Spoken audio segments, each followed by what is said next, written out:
কলকাতা পুরসভা।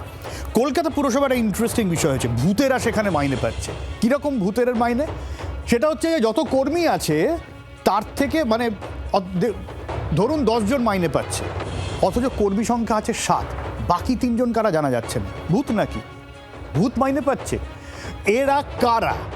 কেন এদেরকে মাইনে দেয়া হচ্ছে যাদের খাতায় নাম আছে কিন্তু আসলে তাদের কোনো অস্তিত্ব নেই? এইটা নিয়ে একটা বড় সড় দুর্নীতির আঁচ পাওয়া যাচ্ছে এবং এই গোটা বিষয়টা নিয়ে কিন্তু পুরসভা তদন্ত কমিটি গঠনও করেছে। কি আপডেট বুঝিয়ে দেবে অর্কদীপ্ত রয়েছেন আমাদের সঙ্গে। অর্কদীপ্ত। হ্যাঁ সব্যসাচী, যে উদাহরণটা তুমি দিলে একেবারে সবার বোঝার জন্য এর চেয়ে ভালো উদাহরণ হয় না। এটা আমরা আগেও আলোচনা করছিলাম। খুব সহজভাবে বললে এটাই, 10 জনের নামে স্যালারি ডিসবার্স হচ্ছে, এদিকে দেখা যাচ্ছে অ্যাকচুয়ালি এমপ্লয়ি রয়েছে 6 জন বা 7 জন। তাহলে এই 3 বা 4 জন এই যে স্যালারিটা ডিসবার্স হচ্ছে এদের নামে, তাহলে তারা কারা, কী করে তাদের নামে হচ্ছে স্যালারি ডিসবার্স, কোন অ্যাকাউন্টে সেই টাকা যাচ্ছে, এই প্রশ্নটাই এই মুহূর্তে উঠছে কলকাতা পুরসভাতে। বিষয়টা কি? বিষয়টা হচ্ছে যে যতজন বেতনভোগ কর্মচারী আছেন তার থেকে অনেক বেশি স্যালারি ডিসবার্স হচ্ছে, অনেক বেশি জনের স্যালারি ডিসবার্স হচ্ছে। কিভাবে এটা সম্ভব সে নিয়ে কিন্তু এখনও ধোঁয়াশা রয়েছে এবং পুর প্রশাসক একটি নোটিশ ইস্যু করেছেন। তাতে জানানো হয়েছে যে 5 জনের একটি কমিটি গঠন করা হচ্ছে, তারা পুরো বিষয়টা তদন্ত করে দেখবে। কি তদন্ত করবে? যে কারা কারা অফিসে আসেন, বায়োমেট্রিক অ্যাটেন্ডেন্স চেক করা হবে, কত ঘন্টা কাজ করেন সেটা চেক করা হবে, তারপরে তারা রিপোর্ট দেবেন এবং তারপরেই পরবর্তী পদক্ষেপ নেওয়া হবে। সুতরাং সব মিলিয়ে কলকাতা পুরসভা এই মুহূর্তে বা বিগত অনেক বছর ধরে সম্ভবত ভূতেরা মাইনে নিয়ে যাচ্ছে। অনেক ধন্যবাদ অর্কদীপ্ত। আর এটা নিয়ে আমরা কথা বলেছিলাম 2 প্রাক্তন, একজন বিজেপির কাউন্সিলর প্রাক্তন আর একজন মমতাপন্থী তৃণমূলের প্রাক্তন কাউন্সিলর, সজল ঘোষ এবং বৈশ্বনাথ চট্টোপাধ্যায়। দুজনে কি বলছেন?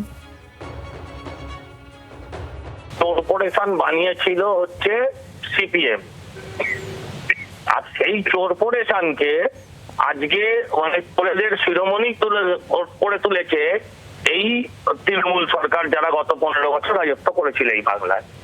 এগুলো কিছুই না, আরো নতুন ভোট আসুক, আরো তদন্ত হবে, আরো অনেক বড় বড় কেউটে সাপ বেরোবে, আপনি নিশ্চিন্তে থাকুন।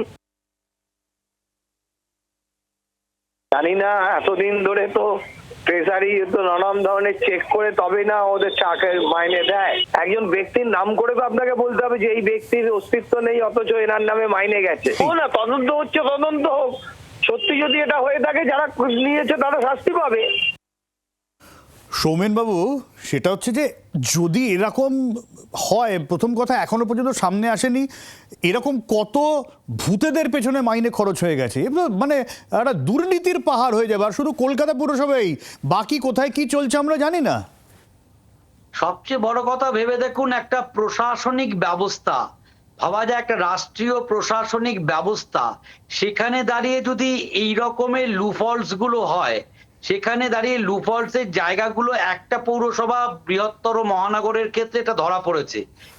যদি এরম চোরাবালি থাকে, তাহলে সে পশ্চিমবঙ্গের টোটাল বলা যায় যে অ্যাডমিনিস্ট্রেটিভ যে সিস্টেম, সেই জায়গাটায় কোন জায়গায় গিয়ে পৌঁছেছে। অর্থাৎ এক কথাই বলা যায় যে সব অঙ্কেই যেন, সব জ্যামিতিতেই ডিম পাচ্ছে ঘুষের জ্যামিতি, ঘুষের প্রকারভেদটা অন্যরকম হয়। একদমই। অনেক ধন্যবাদ সৌমেনবাবু।